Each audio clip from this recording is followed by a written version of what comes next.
Did you know every single human alive today can trace their roots back to Africa? That's right, Africa is the birthplace of humanity.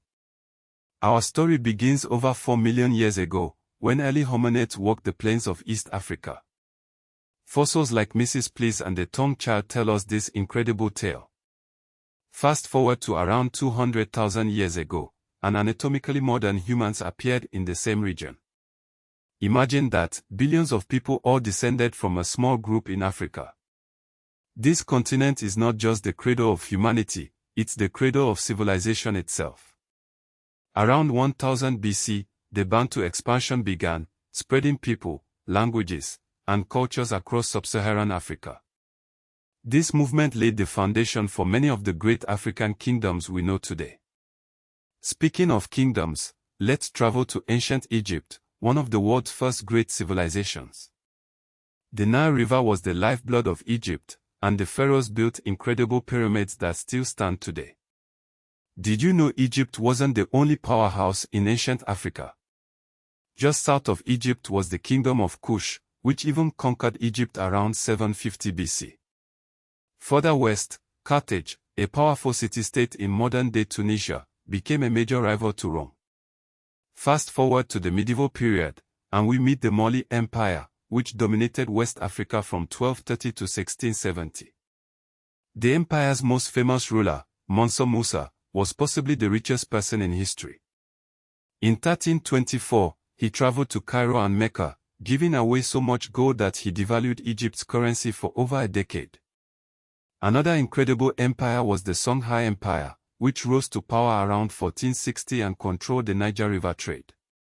Meanwhile, in southern Africa, the stone city of Great Zimbabwe was built between 1100 and 1450, housing up to 18,000 people without using mortar. Religion played a huge role in shaping Africa. Islam arrived in North Africa in the 7th century and spread to the Swahili coast via Indian Ocean trade.